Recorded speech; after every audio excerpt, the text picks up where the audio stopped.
ओम श्रीमद् वाल्मीकि रामायणे अरण्यकांडे त्रिसप्तितमः सर्गः। दिव्य रूपधारी कबंध का श्री राम और लक्ष्मण को ऋष्यमुख और पंपा सरोवर का मार्ग बताना तथा मतंग मुनि के वन एवं आश्रम का परिचय देकर प्रस्थान करना। दर्शयित्वा तु रामाय सीतायाः परिमार्गणे वाक्यमन्वर्थमर्थज्ञ कबंध पुनरब्रवीत। श्री राम को सीता की खोज का उपाय दिखाकर अर्थवेत्ता कबंध ने उनसे पुनः यह प्रयोजन युक्त बात कही। एष राम शिव पंथा यत्रैते पुष्पिता द्रुमाः प्रतीचीन्दृश्यमाश्रित्य प्रकाशन्ते मनोरमाः। श्री राम यहाँ से पश्चिम दिशा का आश्रय लेकर जहाँ ये फूलों से भरे हुए मनोरम वृक्ष शोभा पा रहे हैं, यही आपके जाने लायक सुखद मार्ग है।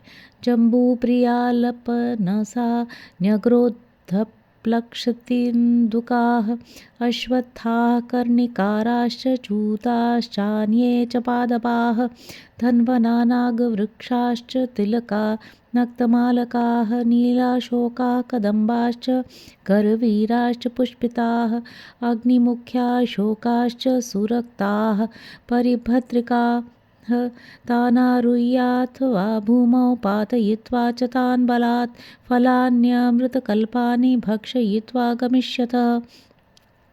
जामुन, प्रियाल, चिरौंजी, कटहल, बड़, पाकड़, तेंदु, पीपल, कनेर, आम तथा अन्य वृक्ष, धव, नागकेसर, तिलक, नक्तमाल, नील, अशोक, कदम्ब, खिले हुए करवीर, भिलावा, अशोक, लाल चंदन तथा मंदार ये वृक्ष मार्ग में पड़ेंगे।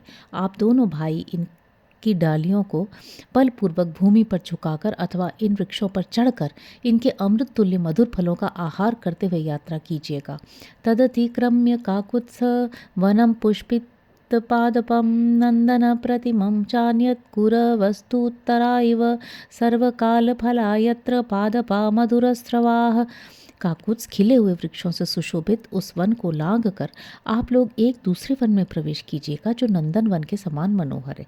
उस वन के वृक्ष उत्तर कुरुवर्ष के वृक्षों की भांति मधु की धारा बहाने वाले हैं तथा उनमें सभी ऋतुओं में सदा फल लगे रहते हैं। सर्वे च ऋतवस्तत्र वने चैत्र रथे यथा फलभारनतास्तत्र महाविटपधारिणः। चैत्र रथ वन की भांति उस मनोहर कानन में सभी ऋतुओं निवास करती हैं। वहाँ के वृक्ष बड़ी बड़ी शाखा धारण करने वाले तथा फलों के भार से झुके हुए हैं। शोभन्ते सर्वतस्तत्र मेघ पर्वत सन्निभाः तानारुह्याथवा भूमौ पातयित्वा थत्वा सुखं फलान्यमृतकल्पानि लक्ष्मणस्ते प्रदास्यति। वे वहाँ सब ओर मेघों और पर्वतों के समान शोभा पाते हैं। लक्ष्मण उन वृक्षों पर चढ़कर अथवा सुखपूर्वक उन्हें पृथ्वी पर झुकाकर उनके अमृत तुल्य मधुर फल आपको देंगे। चक्रमन्तो वरान् शैलान् शैलाच्छैलं वराद् वनं ततः पुष्करिणीं वीरौ पंपां नाम गमिष्यथ।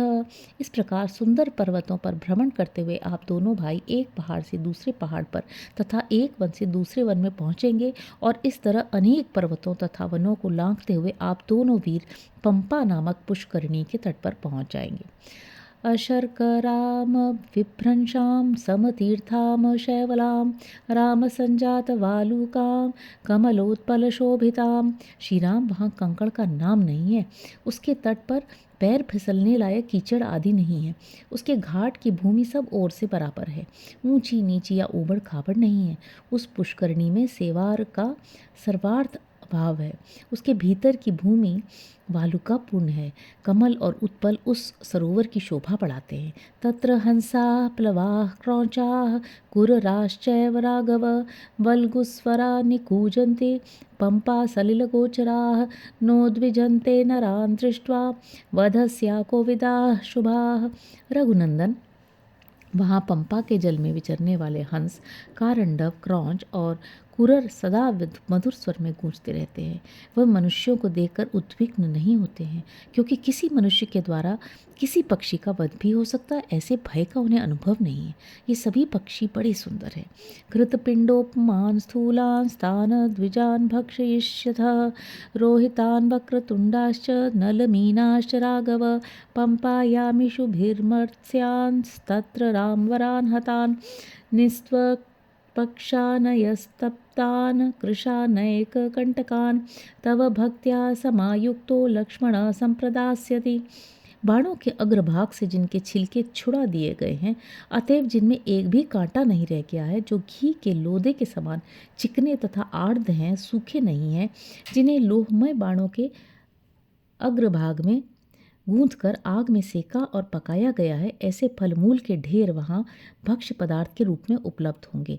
आपके प्रति भक्ति भाव से संपन्न लक्ष्मण आपको वे भक्ष्य पदार्थ अर्पित करेंगे। आप दोनों भाई उन पदार्थों को लेकर उस सरोवर के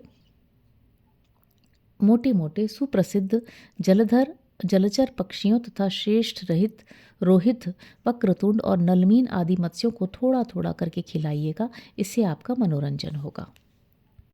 वृषं तान् खादतो मत्स्यान् पंपायाः पुष्पसञ्चये पद्मगन्धि शिवं वारि सुखशीतमनायमयम् उद्धृत्य स तदाक्लिष्टं रूप्य स्फटिकसन्निभम् अथ पुष्करपर्णेन लक्ष्मणपायविष्यति।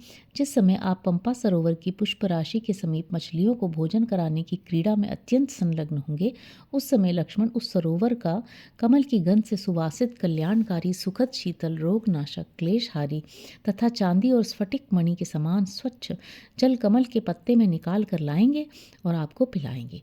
स्थूलान गिरिगुहाशय्यान वानरान वनराचारिणः सायाह्ने विचरन् राम दर्शयिष्यति लक्ष्मणः। श्री राम सायंकाल में आपके साथ विचरते हुए लक्ष्मण आपको उन मोटे मोटे वनचारी वानरों का दर्शन कराएंगे जो पर्वतों के गुफाओं में सोते और रहते हैं। अपाम लोभादुपावृत्तान् वृषभानिवनर्दतः स्थूलान् पीतांश्च पंपायां द्रक्ष्यसि त्वं नरोत्तम। नरश्रेष्ठ वे वानर पानी पीने के लोभ से पंपा के तट पर आकर सांडों के समान गरजते हैं।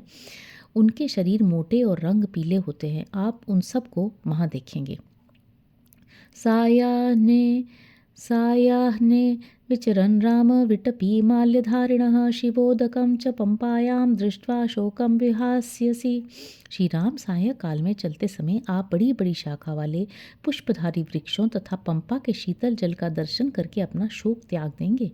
सुमनोभीश्चितास्तस्त्र तिलकानक्तमालकाः उत्पलानि च फुल्लानि पंकजानि च राघव। रघुनंदन वहाँ फूलों से भरे हुए तिलक और नक्तमाल के वृक्ष शोभा पाते हैं तथा जल के भीतर उत्पल और कमल फूले हुए दिखाई देते हैं। न तानि कश्चिन माल्यानि तत्रारोपयिता नरः न च वै म्लानतां यान्ति न च शीर्यन्ति राघव।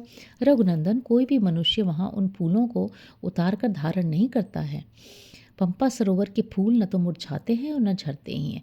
मतंग शिष्यास्तत्रासन् ऋषयः सुसमाहिताः तेषां भाराभितप्तानां वन्यमाहरतां गुरोः ये प्रपेतुर्महीं तूर्णं शरीरात् स्वदबिन्दवः तानि माल्यानि जातानि मुनीनां तपसा तदा स्वेदबिन्दुसमुत्थानि न विनश्यन्ति राघव। कहते हैं वहाँ पहले मतंग मुनि के शिष्य ऋषिगण निवास करते थे, जिनका चित्त सदा एकाग्र एवं शांत रहता था।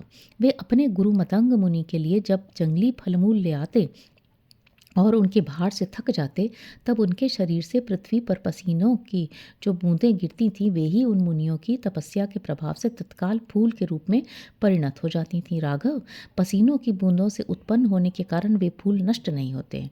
तेषां कथानामद्यापि दृश्यते परिचारिणी शमणी शबरी नाम काकुत्सचिरजीवनी त्वां तु धर्मे स्थिता नित्यं सर्वभूतनमस्कृतं दृष्ट्वा देवोपमं राम स्वर्गलोकम गमिष्यति।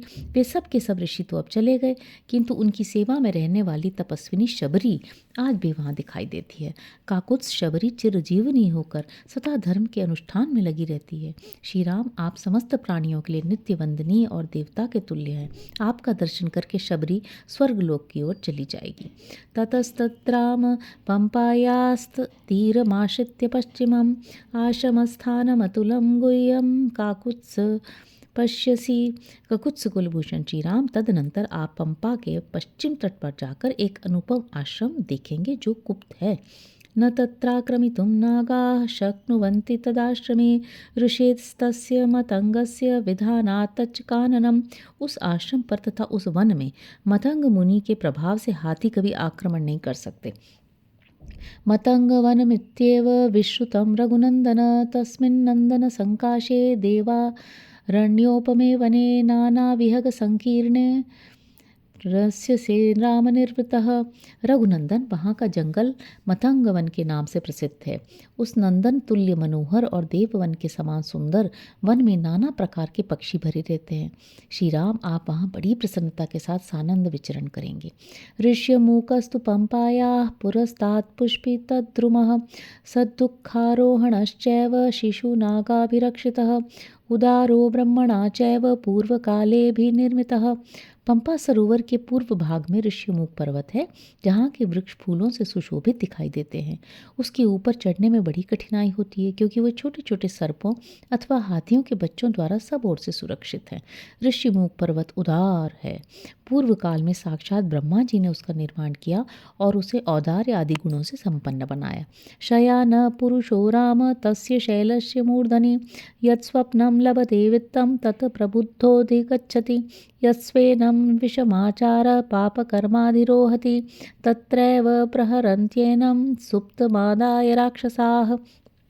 श्री राम उस पर्वत के शिखर पर सोया हुआ पुरुष सपने में जिस संपत्ति को पाता है उसे जागने पर भी प्राप्त कर लेता है। जो पाप कर्मों तथा विषम बर्ताव करने वाले पुरुष उस पर्वत पर चढ़ता है, उसे इस पर्वत शिखर पर ही सो जाने पर राक्षस लोग उठाकर उसके ऊपर प्रहार करते हैं। तत्रापि शिशुनागानाम् आकन्द श्रूयते महान क्रीडताम राम पंपायां मतंगाश्रम वासिनाम। श्री राम मतंग मुनि के आश्रम के आसपास के वन में रहने और पंपा सरोवर में क्रीड़ा करने वाले छोटे छोटे हाथियों के चिंगाड़ने का महान शब्द उस पर्वत पर भी सुनाई देता है। सक्ता रुधिर धारा भी संहत्य परम द्विपाः प्रचरन्ति पृथक्कीर्णा मेघवर्णास्तरस्विनः ते तत्र पीत्वा पानीयं विमलं चारुशोभनम् अत्यन्तसुखसंस्पर्शं सर्वगन्धसमन्वितं निर्वृत्ताः संविगाहन्ते वनानि वनगोचराः। जिनके गंड स्थलों पर कुछ लाल रंग की मद की धाराएं बहती हैं, वे वेगशाली और मेघ के समान काले बड़े बड़े गजराज झुंड के झुंड एक साथ होकर दूसरी जाति वाले हाथियों से पृथक हो वहाँ विचरते हैं। वन में विचरने वाला वे हाथी जब पंपा सरोवर का निर्मल मनोहर सुंदर छूने में अत्यंत सुखद और सब प्रकार की सुगंध से सुवासित जल पीकर लौटते हैं, तब उन वनों में प्रवेश करते हैं। वृक्षाश्च द्वीपिनश्चैव नीलकोमलकप्रभान् स्त्रुरु नपेतान जायान दृष्ट्वा शोकम प्रहास्यसि।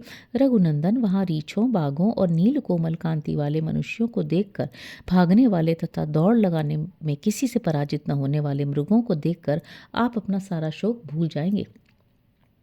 राम तस्य तु शैलस्य महती शोभते गुहा शिलापि धाना काकुत्स दुखम चास्या प्रवेशनम। श्री राम उस पर्वत के ऊपर एक बहुत बड़ी गुफा शोभा पाती है, जिसका द्वार पत्थर से ढका है। उसके भीतर प्रवेश करने में बड़ा कष्ट होता है। तस्या गुहाया प्राग्द्वारे महान शीतोदको हृदय बहुमूल फलो रम्यो नाना नग समाकुलः। उस गुफा के पूर्व द्वार पर शीतल जल से भरा हुआ एक बहुत बड़ा कुंड है। उसके आसपास बहुत से फल और मूल सुलभ है तथा वह रमणीय हृद नाना प्रकार के वृक्षों से व्याप्त है। तस्यां वसति धर्मात्मा सुग्रीव सहवानरय कदा चिक्षेखरे तस्य पर्वतस्यापि तिष्ठति। धर्मात्मा सुग्रीव वानरों के साथ उसी गुफा में निवास करते हैं। वे कभी कभी उस पर्वत के शिखर पर भी रहते हैं। कबंध स्वनुषास्यैवं तावुभौ राम लक्ष्मणौ सृग्वी भास्करण वर्णाभ खे व्यरोचत वीर्यवान। इस प्रकार श्री राम और लक्ष्मण दोनों भाइयों को सब बातें बताकर सूर्य के समान तेजस्वी और पराक्रमी कबंध दिव्य पुष्पों की माला धारण किए आकाश में प्रकाशित होने लगा। तं तु खस्तं महाभागं तावुभौ राम लक्ष्मणौ प्रस्थितौ त्वं व्रजस्वेति वाक्यमुचतुरिन्तिके। उस समय वे दोनों भाई श्री राम और लक्ष्मण वहां से प्रस्थान करने के लिए उद्यत हो आकाश में खड़े हुए महाभाग कबंध से उसके निकट खड़े होकर बोले, अब तुम परम धाम को जाओ। गम्यतां कार्यसिद्ध्यर्थमिति तावब्रवीत स च सुप्रीतौ तावनुज्ञाप्य कबन्धः प्रस्थितस्तदा। कबंध ने अब उन दोनों भाइयों से कहा, आप लोग भी अपने कार्य की सिद्धि के लिए यात्रा करें। ऐसा कहकर परम प्रसन्न हुए उन दोनों बंधुओं से आज्ञा ली। कबंध ने तत्काल प्रस्थान किया। सतत कबंध प्रतिपत्ति रूपम वृतशिया भास्वर सर्वदेह निदर्शयन् रामं वेक्ष्य खस्तः सख्यं कुरुष्वेति तदाभ्युवाच। कबंध अपने पहले रूप को पाकर अद्भुत शोभा से संपन्न हो गया। उसका सारा शरीर सूर्य तुल्य प्रभा से प्रकाशित होता वह राम को देखकर उन्हें पंपा सरोवर का मार्ग दिखाता हुआ आकाश में स्थित होकर बोला, आप सुग्रीव के साथ मित्रता अवश्य करें। इतिहासे श्रीमद् रामायणे वाल्मीकि आदि काव्य अरण्य कांडे 73तमः सर्ग। इस प्रकार श्री वाल्मीकि निर्मित आर्ष रामायण आदि काव्य के अरण्य कांड में 73वां सर्ग पूरा हुआ। हरि ओम।